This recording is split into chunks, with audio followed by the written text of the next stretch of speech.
G'day, it's Stephen Page from Page Provan Family and Fertility Lawyers.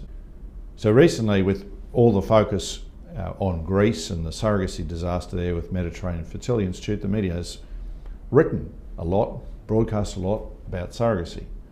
And one story that's come up has been about the costs of surrogacy. An Australian couple from Victoria, Mark Bowness and his husband, have blown $300,000 to have a child through surrogacy.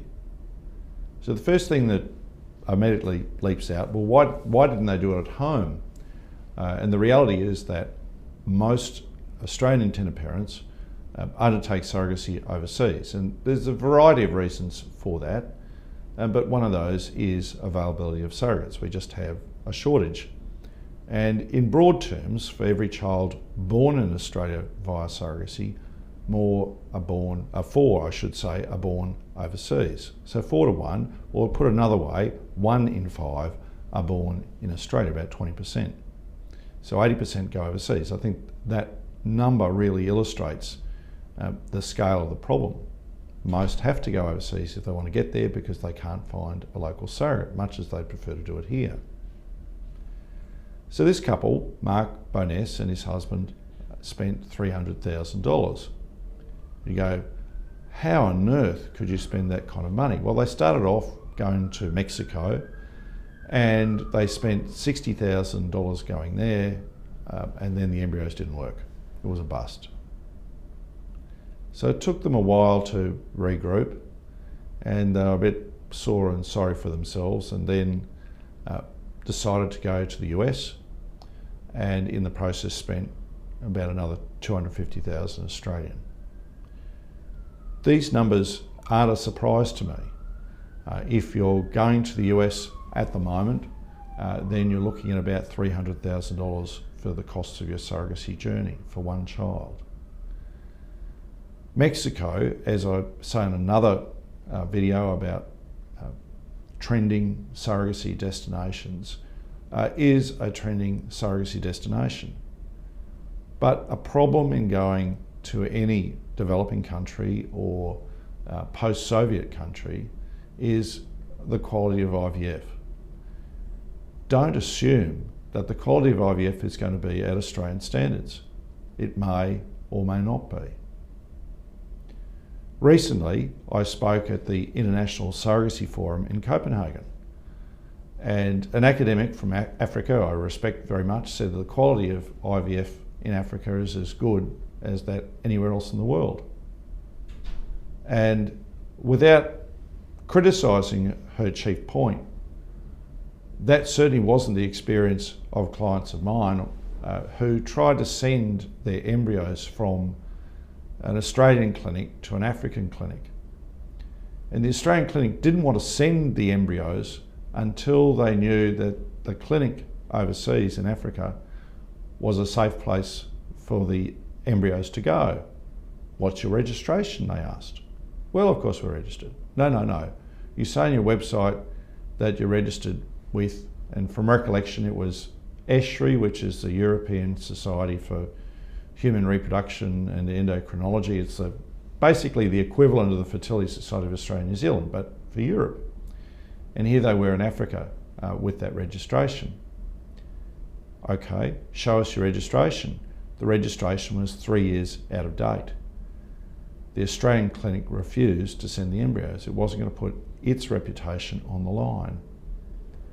And going to Mexico, the quality of IVF can vary. There isn't the same standards, I would suggest, universally adopted by all the clinics in Mexico. The standard, the quality of IVF there can vary dramatically.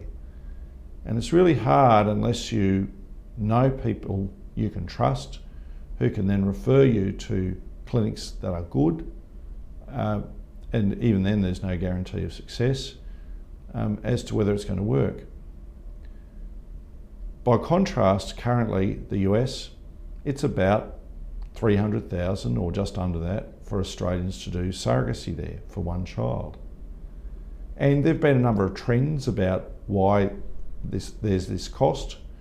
And I'm afraid to say, and this is being recorded in September 23, the cost is likely to go up. The first reason the cost has gone up is because, and this is the effect of the war in Ukraine, the US dollar's up, the Aussie dollar's down. So because of the exchange rate, suddenly things are a lot more expensive in the US. And if the people in the money market are correct, and we know how often they get things wrong, but if they're correct, then it's likely the Aussie dollar is going to go down by early 2024. And if you're thinking about going to do surrogacy in the US, consider doing it now if those trends are right, because it's just going to be more expensive than even these numbers. The second reason, and you've seen it all in the media, is that there's been inflation, general inflation in the US, and that's pushed the prices of everything up to a degree. And then the third reason is because the costs of surrogates there has gone up. And we've seen two reasons for that, two causes. And the first I've already named, which is the war in Ukraine, and it's being exacerbated by Georgia stopping surrogacy from the 1st of January, and I've done a separate video about that. But also the COVID pandemic. It held back demand, and then of course after the restrictions ended, those who couldn't go to the US from China and Europe suddenly going there, and the number of women who are prepared to be surrogates dropped. So you have this perfect storm of increased prices, and I'm afraid to say that's the lot at the moment. You have a choice of going to somewhere like the US, or going to Canada, which is considerably cheaper, but there have been great difficulties with clients of mine recently matching with surrogates in Canada, and it's because of this worldwide trend. It's still happening, and I've had clients match recently, which is good, but it's a lot slower. And so we've seen a trend towards other destinations, including Mexico. I talk about that in the video, upcoming in surrogacy destinations. Have a look at that video. But for the moment, if you're looking at the US, about 300,000. Thanks.